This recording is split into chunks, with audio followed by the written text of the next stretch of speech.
Hello दोस्तों, क्या हाल है। तारीख आज 29 दिसंबर 2024, दिन संडे रविवार हो गया, हिंदी तिथि चतुर्दशी। और आइए बात करते हैं आज के मुख्य समाचार में देश भर की तमाम बड़ी खबरों पर नजर डालते हैं। देखिए दोस्तों, एक तो अंतिम श्रद्धांजलि। भारत के पूर्व प्रधानमंत्री डॉक्टर मनमोहन सिंह अपने अंतिम सफर पर निकले। इनकी अंतिम विदाई में जन सैलाब उमड़ा। इन्हें गार्ड ऑफ ऑनर का सम्मान दिया गया अंतिम संस्कार से पहले। आखिरकार मनमोहन सिंह पंचतत्व में विलीन हुए। इनकी बेटी ने इनको मुखाग्नि दी। राहुल गांधी भी शव यात्रा में उनके साथ आए, उन्हें कंधा दिया। प्रधानमंत्री नरेंद्र मोदी, सोनिया गांधी, प्रियंका गांधी भी मौजूद रही। ये मनमोहन सिंह के अंतिम सफर की कुछ तस्वीरें आप देख सकते हैं। बड़ी ही भावुक कर देने वाली फोटोज हैं ये। और इनके अंतिम संस्कार पर राहुल गांधी बोले कि दिल्ली के निगम बोध घाट पर जो अंतिम संस्कार हुआ, ये मनमोहन सिंह का अपमान है। दिल्ली के पूर्व सीएम केजरीवाल ने भी कहा कि केंद्र सरकार इनके स्मारक के लिए जमीन नहीं दे सका, जबकि केंद्र सरकार ने भी जवाब देते हुए कहा कि हम जमीन तलाश रहे हैं। मनमोहन सिंह को लेकर पंजाब भाजपा का भी कहना है कि पूर्व प्रधानमंत्री के निधन पर राजनीति न करें, उनके स्मारक स्थल और समाधि स्थल का निर्माण करवाएगी केंद्र सरकार। मनमोहन सिंह के अंतिम संस्कार में शामिल होने के लिए भूटान के राजा भूटान नरेश भी इसमें शामिल हुए। पड़ोसी देश में भी विशेष प्रार्थनाएं की गई। पीएम मोदी ने उन्हें अंतिम श्रद्धांजलि देते हुए कहा कि देश के प्रति उनकी सेवा को हमेशा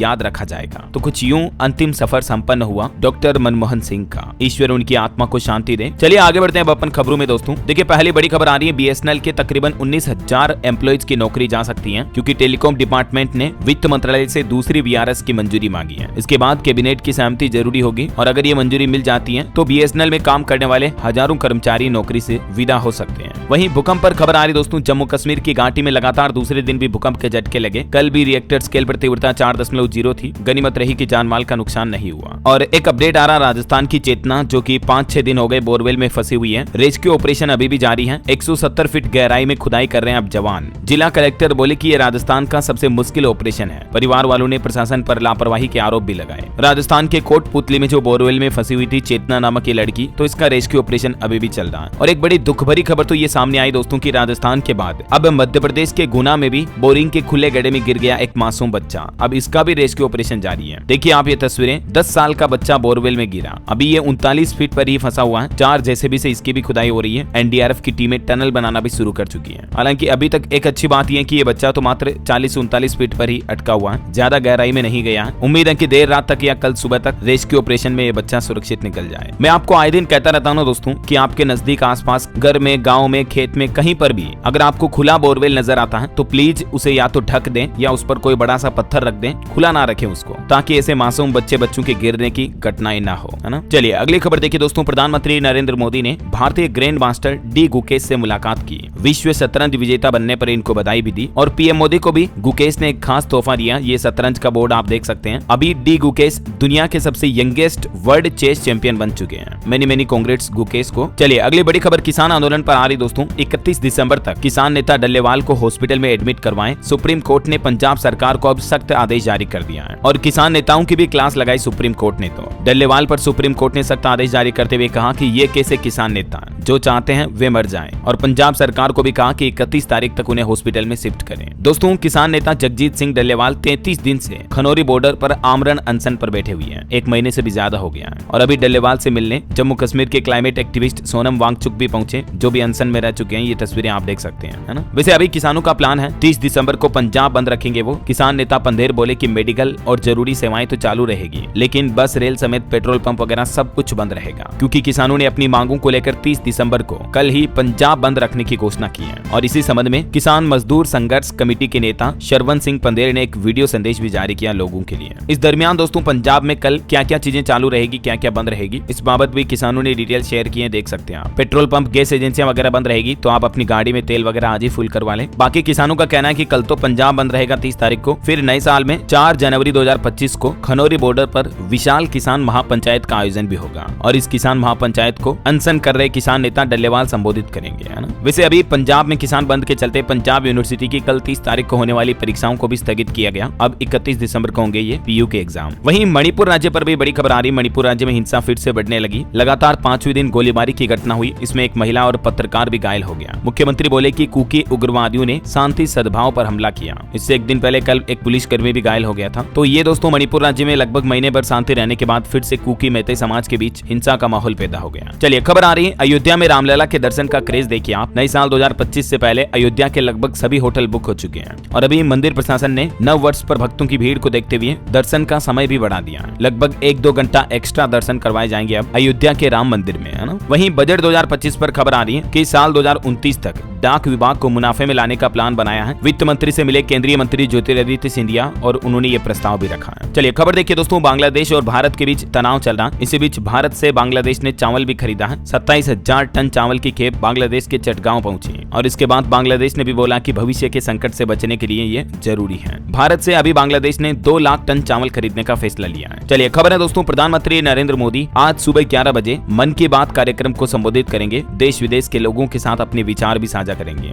और ये इस साल का मन की बात का अंतिम एपिसोड होगा, 117वां एपिसोड। चलिए वहीं दोस्तों, दवाइयों को लेकर बड़ी चौंकाने वाली रिपोर्ट सामने आ रही दोस्तों कि गुणवत्ता पर खरी नहीं उतरी 111 तरह की दवाइयां। 2 दवाइयां तो बिल्कुल ही नकली पाई गई और अब स्वास्थ्य मंत्रालय का कहना है कि कानूनी कार्यवाही की जाएगी। दरअसल दोस्तों, केंद्रीय औषधि मानक नियंत्रण संगठन ने देश भर में दवा दुकानों से नमूने लिए थे। इनमें लगभग 41 दवाओं के नमूनों की जांच संगठन और केंद्रीय प्रयोगशालाओं में की गई, जबकि 70 दवाओं की जांच राज्य प्रयोगशालाओं में की गई। इसमें गैस, बुखार, सांस वगैरह समेत कई अलग अलग तरह की बीमारियों की दवाइयां हैं और इस जांच में लगभग 111 तरह की दवाइयां मानकों पर खरी नहीं उतर पाई। अब मतलब देखिए आप, दवाओं के बाजार में कितना गड़बड़ घोटाला चल रहा है। और ऐसे ही दवाओं के फर्जीवाड़ा का एक और खुलासा हिमाचल प्रदेश राज्य में भी देखने को मिला। यहाँ देखिए, केवल हिमाचल की दवाइयों में भी 27 दवाओं के सैंपल फेल पाए गए, जिनमें heart attack, kidney, BP, sugar समेत कई गंभीर बीमारियों की दवाइयां हैं जिनके सैंपल बिल्कुल फेल पाए गए। अब हिमाचल में बनी इन दवाइयों का तो स्टॉक भी वापस मंगवाया है स्वास्थ्य मंत्रालय ने मेडिकल स्टोर से और 13 कंपनियों को नोटिस भी जारी कर दिया है, क्योंकि इन कंपनियों की दवाइयां केंद्रीय औषधि मानक नियंत्रण संगठन CDSCO के मानकों पर खरी नहीं उतर पाई है। ये इन दवाइयों के नाम और लिस्ट भी आप देख सकते हैं दोस्तों, जो कि सैंपल के अंदर फेल पाएगी। देखिए मतलब आम लोगों के साथ दवाइयों की कंपनियां उल्टा पैसे तो ले रही है, लेकिन नकली दवाइयां लोगों को दी जा रही है। अब इससे बड़ा गड़बड़ घोटाला और क्या कहोगे आप। चलिए अगली खबर आ रही दोस्तों, जो कीपैड फीचर फोन यूज करते हैं बटन वाला, उनके लिए भी 1 जनवरी से UPI से जुड़ा नियम बदलने जा रहा है। अब पैसे ट्रांसफर करने की लिमिट डबल हो जाएगी। जो आपको पता होगा, फीचर फोन में NPCI द्वारा 123 पे UPI सिस्टम की जो सुविधा दी जाती है, तो 1 जनवरी 2025 से ही इस सिस्टम के जरिए आप 10,000 रुपए तक का UPI पेमेंट कर पाएंगे, जबकि पहले इसमें लिमिट 5,000 रुपए तक ही थी। समझ रहे हो। और भी क्या है ये UPI 123 पे वगैरह और इसका फायदा कैसे ले सकते हैं, तो डिटेल आप देख सकते हैं। सिंपल मतलब ये कि जैसे टच फोन में तो अपन QR कोड स्कैन करके UPI पेमेंट कर देते हैं, लेकिन बटन वाले फोन में तो कैमरा होता नहीं है, इंटरनेट होता नहीं है, तो उसके लिए ये UPI 123 पे की सुविधा चलती है। तो इसमें आप 10,000 रुपए तक पैसे ट्रांसफर किए जा सकेंगे, ठीक है। और इसके अलावा दोस्तों, करोड़ों मोबाइल फोन यूजर्स के लिए भी एक बड़ी खबर सामने आ रही है। अब ऐसे लोगों को नहीं मिलेगा सिम कार्ड। सरकार की तरफ से लिस्ट भी तैयार की गई है। बात कुछ यूं है कि देश में करोड़ों मोबाइल यूजर्स को साइबर फ्रॉड से राहत देने के लिए अब सरकार की तरफ से एक नया नियम लागू किया जा रहा है, जिसके मुताबिक नए सिम कार्ड के नए नियम के तहत DOT यानी डिपार्टमेंट ऑफ टेलीकम्युनिकेशन यानी दूरसंचार विभाग ने एक्शन लेना शुरू कर दिया है। और कहने का मतलब ये दोस्तों कि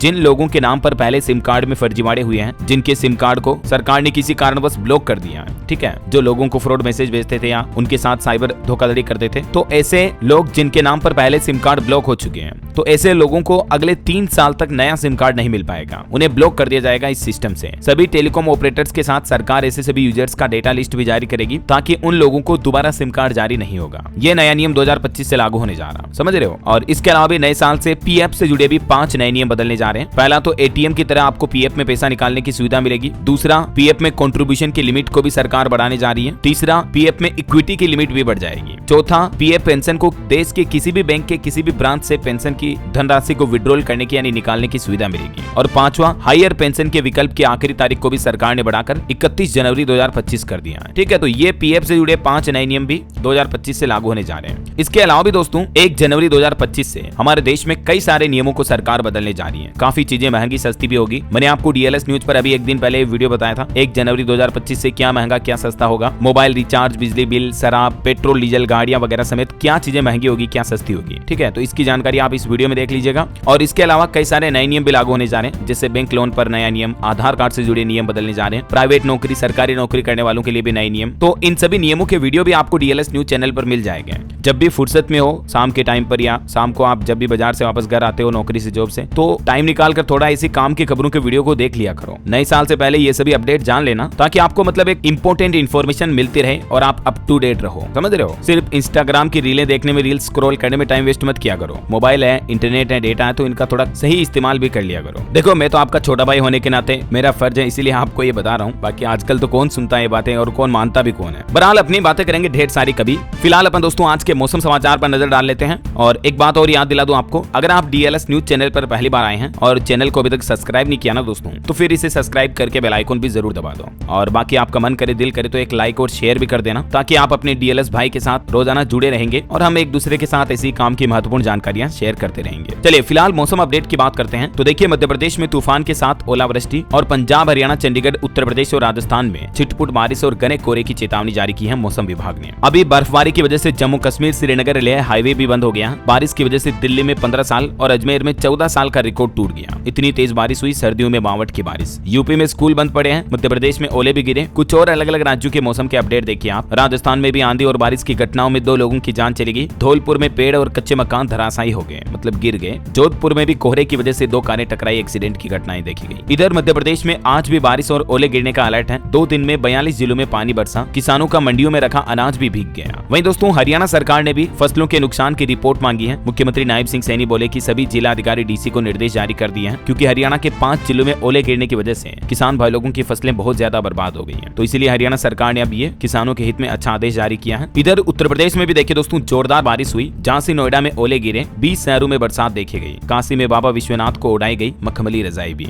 हिमाचल प्रदेश में भी 24 घंटे में भारी बर्फबारी देखी गई। लाहौल स्पीति में मकान और किन्नौर में सड़कें और शिमला में गाड़ियां तक बर्फ से ढक गई। अटल टनल अभी भी बंद पड़ी है। इधर बिहार में भी शीतलहर का अलर्ट है। आपदा प्रबंधन विभाग ने लोगों से अपील करते हुए कहा कि बिना काम घर से बाहर ना निकलें, और प्रशासन ने हेल्पलाइन नंबर भी जारी किए हैं। वहीं झारखंड में भी देखिए, आज और कल बादल बरसेंगे। 18 जिलों में हल्के से मध्यम दर्जे की बारिश की चेतावनी और 12 जिलों में घना कोहरा चलने का भी येलो अलर्ट जारी किया है। इधर उत्तराखंड में भी बारिश और बर्फबारी का डबल अटैक देखने को मिल रहा है। 100 से ज्यादा गाँव के लोग घरों में कैद हुए हैं। ये घरों की तस्वीरों का ड्रोन व्यू आप देख सकते हैं दोस्तों। पूरे सभी घरों पर सफेद चादर बिछी हुई है, इतनी बर्फबारी हो रही है उत्तराखंड, हिमाचल, जम्मू कश्मीर वगैरह में, है ना। और इस बारिश और बर्फबारी की वजह से ठंड काफी ज्यादा बढ़ गई है। मौसम विभाग का कहना है कि अगले 24 घंटे भी उत्तराखंड में बारिश का सिलसिला जारी रहेगा। और भी अगले 24 घंटों के दौरान स्काईमेड वेदर की रिपोर्ट के मुताबिक मौसम की संभावित गतिविधियां क्या रह सकती है दोस्तों, जिसकी डिटेल जानकारी भी आप देख सकते हैं स्क्रीन पर। ओके, और चलिए मौसम के बाद अब अपन आज के सराफा बाजार पर नजर डाल लेते हैं। तो देखिए दोस्तों, आज संडे है तो मैं आपको पूरे साप्ताहिक रेट बता देता हूँ। इस सप्ताह सोने चांदी में बढ़त देखी गई। सोना 1059 रुपए बढ़कर 76,436 रुपए प्रति 10 ग्राम पहुंच चुका है, जबकि चांदी में 2,500 से भी ज्यादा की बढ़ोतरी हुई इस सप्ताह। और अभी चांदी का रेट 87,831 रुपए प्रति किलो चल रहा है। चलिए कुछ मार्केट के अपडेट्स देखिए आप। म्यूचुअल फंड के रिटर्न पर अपडेट आ रहा कि डेट म्यूचुअल फंड ने भी साल भर में लगभग 11.5% तक का रिटर्न दिया।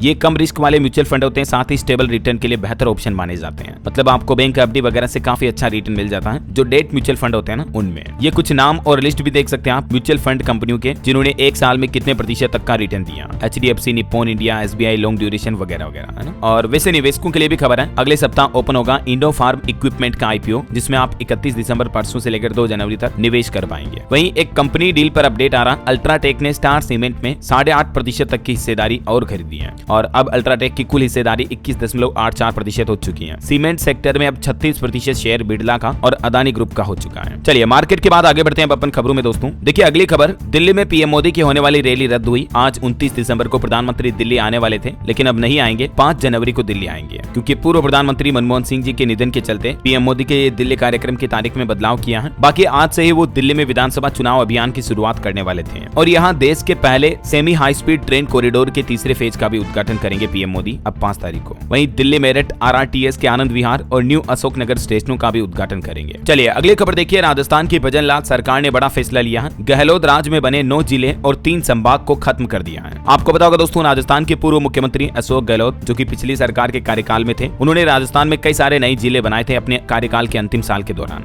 लेकिन अभी भजन लाल सरकार ने 9 जिले और 3 संभाग खत्म कर दिया है, जो 21 महीने पहले बने थे। इस पर अभी वर्तमान सरकार का कहना कि इनकी उपयोगिता नहीं थी। हालांकि कांग्रेस ने भी कहा कि हमारी सरकार आएगी तो हम फिर बनाएंगे इन्हें। खैर, भजन लाल सरकार के इस फैसले के बाद दोस्तों अब राजस्थान में टोटल 41 जिले ही होंगे। राजस्थान का जो सबसे छोटा जिला बना था वो भी अब खत्म हुआ, वो वापस अब जयपुर में शामिल होगा। दूदू और जयपुर ग्रामीण के मिलने से जयपुर जिले में अब वापस 21 तहसील और 16 उपखंड हो चुके हैं। इसी तरह से राजस्थान सरकार ने गंगापुर सिटी जिले को भी रद्द कर दिया है। अब ये 82 किलोमीटर दूर सवाई माधोपुर में शामिल होगा। हालांकि लोगों में रोष देखा गया, MLA बोले कि कोर्ट की शरण में जाएंगे हम। कुल मिलाकर अब राजस्थान में वापस 7 संभाग होंगे और 41 जिले होंगे। कौन कौन से जिलों में निरस्त हुए नए जिले शामिल होंगे, जिनकी लिस्ट भी आप इस टेबल में देख सकते हैं। ये जिले निरस्त किए गए जिन्हें वापस इन जिलों में ही शामिल किया जाएगा। ठीक है, ये लिस्ट आप देख सकते हैं। जैसे शाहपुरा जो नया जिला बना था वापस अब भीलवाड़ा में ही शामिल होगा। और अब ये कौन कौन से संभाग में कौन कौन सा जिला होगा, नए 7 संभाग और जिले और पुराने 10 संभाग और जिलों की लिस्ट भी आप देख सकते हैं। वैसे राजस्थान सरकार ने एक और बड़ा फैसला लिया, कहा कि राजस्थान में पंचायत और पंचायत समितियों और जिला परिषदों का पुनर्गठन किया जाएगा। SI भर्ती पर कैबिनेट में फैसला नहीं हुआ, सीईटी का स्कोर 3 साल तक मान्य होगा। कुछ और फैसले मैं आपको आगे बताऊंगा। फिलहाल देखिए अगली खबर दोस्तों, हरियाणा सरकार ने भी एक नया आदेश लागू करते हुए नया नियम लागू कर दिया है। अब इन सरकारी नौकरियों में आधार कार्ड जरूरी होगा। हरियाणा के मुख्यमंत्री नायब सिंह सैनी सरकार की तरफ से इस प्रस्ताव को मंजूरी दी गई, जिसके मुताबिक दोस्तों हरियाणा राज्य में अब प्रथम और द्वितीय श्रेणी की जो सरकारी नौकरियां होंगी उनमें आधार कार्ड देना अनिवार्य होगा। सरकार का कहना है कि ये कदम नौकरी प्रक्रिया में धोखाधड़ी और फर्जीवाड़े को रोकने के लिए उठाया गया है। ठीक है, मतलब समझ गए, ग्रुप ए और बी की रिक्रूटमेंट के लिए आधार कार्ड प्रमाणीकरण जरूरी होगा। इसके अलावा भी हरियाणा सरकार ने कुछ और फैसले लिए हैं। अब जो शहीद बलिदानियों के परिजन हैं उनको 50 लाख रुपए की बजाय 1 करोड़ रुपए धनराशि दी जाएगी। जो बलिदानी सैनिक, अर्धसैनिक बलों के जवानों के जो परिवार हैं उनके परिजनों की मुआवजा राशि को भी हरियाणा सरकार ने बढ़ा दिया। साथ ही हिंदी आंदोलन के मातृभाषा सत्याग्रहियों को भी हर महीने 20,000 रुपए पेंशन दी जाएगी। तो ये सेना, सीआरपीएफ शहीदों के परिवारों के लिए बड़ा ऐलान करते हुए हरियाणा के मुख्यमंत्री नायब सिंह सैनी कैबिनेट की बैठक में कुछ और फैसले लिए गए। सीईटी में संशोधन को मंजूरी मिली। अब 10 गुना ज्यादा शॉर्ट लिस्ट कैंडिडेट बुलाए जाएंगे। और भी ये हरियाणा के मुख्यमंत्री की कैबिनेट मीटिंग में किन किन एजेंडों को मंजूरी मिली, कुछ लिस्ट आप देख सकते हैं स्क्रीन पर। हरियाणा राज्य में 3,882 परिवारों को भी 144 करोड़ रुपए की धनराशि मिली। नायब सिंह सैनी सरकार ने ये नए साल का गिफ्ट दिया है। दयालु योजना के तहत हरियाणा सरकार ने इन परिवारों के बैंक खातों में ये धनराशि ट्रांसफर की है। इस योजना का उद्देश्य है अंत्योदय परिवारों को सामाजिक और वित्तीय सुरक्षा प्रदान करना। जो विकलांग वगैरह हैं या जिनके परिवार में कोई सदस्य विकलांग है तो उन परिवारों को मतलब ये हरियाणा सरकार इस योजना के तहत ये धनराशि देती है। कितनी उम्र तक के लिए ये धनराशि कितनी मिलती है जिसकी जानकारी भी आप देख सकते हैं। चलिए अगली खबर देखिए। अगर आप जम्मू कश्मीर घूमने जाने का प्लान बना रहे हैं तो देखिए सरकार की तरफ से कुछ नई एडवाइजरी जारी की गई है, क्योंकि अभी बर्फबारी वगैरह हो रही है तो इसीलिए कुछ रोड पर वाहन इतनी बजे से इतनी बजे तक आ पाएंगे। ये एडवाइजरी का नोटिस भी आप देख सकते हैं और ये कुछ जम्मू प्रशासन ने इमरजेंसी कॉन्टैक्ट नंबर भी जारी किया है। अगर आपको कोई दिक्कत आती है, कोई समस्या आती है तो तुरंत इन नंबरों पर संपर्क करें। ओके,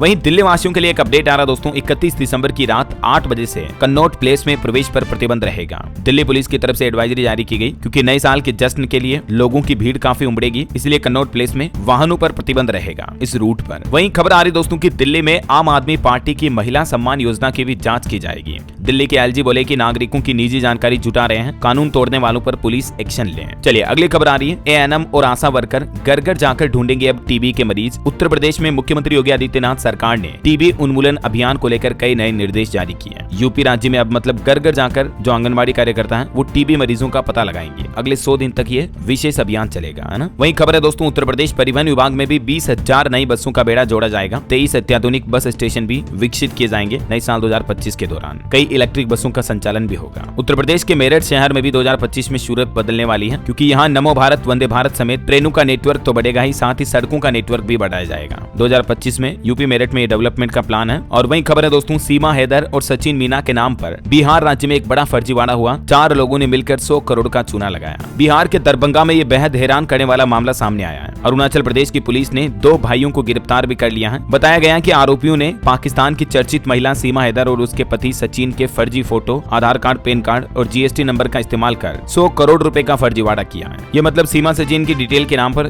जीएसटी का फर्जीवाड़ा किया गया। जानकारी आप देख सकते हैं। करोड़ों के कारोबार में जीएसटी चोरी की गई, है ना। चलिए अगली खबर आ रही दोस्तों, महाकुंभ 2025 में ड्रोन शो का आयोजन होगा। प्रयाग की पौराणिक कथा का प्रदर्शन भी किया जाएगा। पहली बार यूपी टूरिज्म ऐसा करने जा रहा है। वहीं एक नई पहल देखिए, अब वैश्विक तकनीकी हब बनने के लिए तैयार है हमारा भारत। कई प्रस्ताव मंजूर हुए। सेमीकंडक्टर क्षेत्र में भी भारत सरकार अपनी क्षमता और बढ़ाने के प्रयास कर रही है। इलेक्ट्रॉनिक और सूचना प्रौद्योगिकी मंत्रालय के मुताबिक ये जानकारी दी गई, देख सकते हैं आप सरकार के प्लान के बारे में। और कुछ वैज्ञानिक रिसर्च की रिपोर्ट देखिए आप। जलवायु परिवर्तन पर एक रिपोर्ट सामने आ रही है कि सोलर जियो इंजीनियरिंग से हर साल 4 लाख लोगों की जानें बचाई जा सकती हैं। जलवायु परिवर्तन यानी क्लाइमेट चेंज में इस टेक्नोलॉजी का इस्तेमाल करके लोगों की जानें बचाई जा सकती हैं, समझ रहे हो। वहीं आपके हेल्थ को लेकर एक चौंकाने वाली रिसर्च देखिए आप कि मोटापा के मामले में भारतीय बच्चे दुनिया में दूसरे स्थान पर हैं और मोटापे की वजह से कई गंभीर जानलेवा रोगों का खतरा भी हो सकता है। एक अध्ययन के मुताबिक दोस्तों, भारत में करीब 8.5% बच्चे मोटापे का शिकार हैं और ये संख्या भविष्य में कई प्रकार की बीमारियों के बढ़ने की चिंता बढ़ा सकती है। इसलिए आपके बच्चे भी अगर मोटे हैं तो ध्यान रखें, उन्हें योगा, एक्सरसाइज, व्यायाम करने की बोले, क्योंकि दोस्तों मोटापा की वजह से आने वाले समय में diabetes, high blood pressure, cholesterol या कैंसर जैसी गंभीर बीमारियों के बढ़ने का खतरा भी हो सकता है। हालिया वैज्ञानिकों की रिसर्च में ये पता चला है, समझ रहे हो। तो नया साल आने वाला 2025 में न्यू ईयर रेजोल्यूशन ले। अगर आप खुद मोटे ज्यादा या आपके परिवार में कोई बच्चे बच्ची रिश्तेदार में मोटापा के शिकार हैं तो उन्हें बोले जिम जाएं, योगा करें, एक्सरसाइज करें, डेली दौड़ लगाओ 5 किलोमीटर 10 किलोमीटर, ऑटोमेटिक वजन कम होगा, समझ रहे हो। चलिए अगली खबर आ रही, भारत में वित्तीय वर्ष 2024 में 997 मीट्रिक टन का रिकॉर्ड कोयला उत्पादन हुआ। ये इस साल के कोल प्रोडक्शन के डेटा जारी किए सरकार ने। वहीं खबर है दोस्तों, पीएम केयर फंड को लेकर एक बड़ी खबर सामने आ रही। 2022-23 में इस फंड में योगदान कटकर 912 करोड़ रुपए ही रह गया। और देखिए हमारे हमारे देश के 300 से ज्यादा भारतीय सैनिक जवान नेपाल के लिए रवाना हुए। यहाँ सूर्य किरण नाम से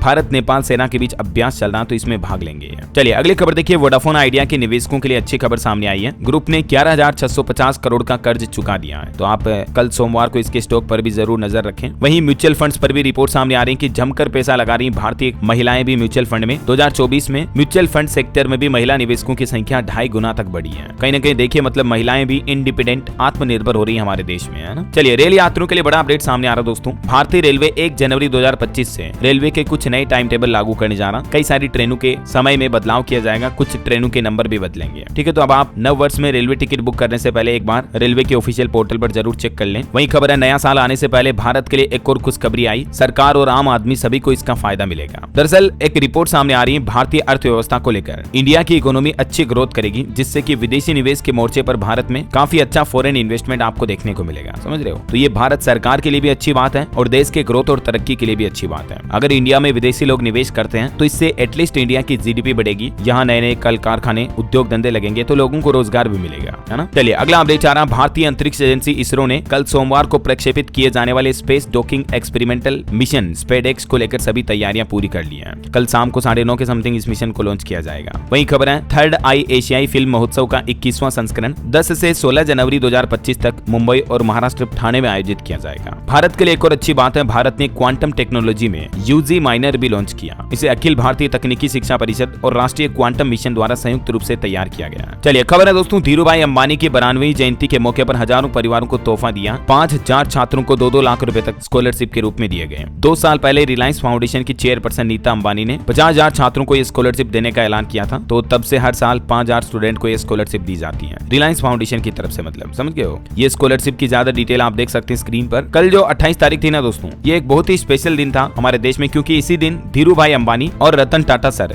दोनों का जन्मदिन था। कल 28 दिसंबर को टाटा ने सबसे सस्ती कार भी बनाई हमारे देश में, तो वहीं धीरूभाई ने सबसे बड़ा पेट्रोकेमिकल कॉम्प्लेक्स भी बनाया। दोनों के 3-3 ऐसे इनोवेशन रहे हैं जिसकी बदौलत दोनों काफी सक्सेसफुल भारत के बिजनेसमैन रहे। ये दोनों बड़े बिजनेस टाइकून का जन्मदिन 28 दिसंबर को ही है। मतलब एक संयोग देखिए आप, कोइंसिडेंस कहोगे या क्या कहोगे इसे। चलिए अगली खबर आ रही है। बढ़ते आयात के चलते दबाव में है स्टील सेक्टर। अब साल 2025 में सरकार स्टील पॉलिसी में कुछ नए इनिशिएटिव ला सकती है, ऐसी भी उम्मीद है। वहीं खबर है दोस्तों, उत्तर प्रदेश के परिवहन विभाग आरटीओ में अब घूस देने से नहीं चलेगा काम, क्योंकि यूपी में एआई रोकेगा अनफिट वाहनों को फिट दिखाने का खेल। अब प्रदूषण के मामले में फर्जीवाड़े को लेकर आर्टिफिशियल इंटेलिजेंस एआई तकनीक का इस्तेमाल करेगी योगी सरकार, है ना। चलिए अगला अपडेट देखिए। मार्केट रेगुलेटर सेबी ने नई गाइडलाइन जारी की है। अब नजदीकी रिश्तेदारों को शेयर ट्रांसफर करना ओनरशिप चेंज नहीं माना जाएगा। 2025 से ये भी नया नियम लागू होने जा रहा। वहीं खबर है दोस्तों, बिहार में 30 दिसंबर को कल चक्का जाम का ऐलान किया है बीपीएससी के स्टूडेंट ने। बीपीएससी अभ्यर्थियों के समर्थन में वाम दल की तरफ से यह फैसला लिया गया। खबर है महाकुंभ से पहले उत्तर प्रदेश में अयोध्या को भी योगी सरकार ने बड़ी सौगात दी है। 200 करोड़ से यहाँ नया बस स्टेशन बनाया जाएगा और जिसके जरिए डबल डेकर बसें भी चलेगी। वहीं खबर देखिए, मध्य प्रदेश में भी 1 जनवरी से ई ऑफिस और ई मंडी की व्यवस्थाएं लागू होगी। सारे काम ऑनलाइन हो सकेंगे। अब एमपी की मोहन यादव सरकार 1 जनवरी 2025 से मध्य प्रदेश में ये नई सुविधा शुरू करने जा रही है। अब इसमें ये देखिए आप, ई मंडी योजना क्या होगी, सब कुछ स्लिप वगैरह बनाने का काम इलेक्ट्रॉनिकली ऑटोमेटिक होगा और इसी तरह से ई ऑफिस व्यवस्था भी क्या होगी। इन दोनों ही सिस्टम के बारे में ज्यादा जानकारी आप देख सकते हैं स्क्रीन पर। ओके अगला अपडेट देखिए। बिहार में वाईफाई जोन बनेगा पटना, लोगों को मुफ्त मिलेगी वाईफाई की सुविधा। मतलब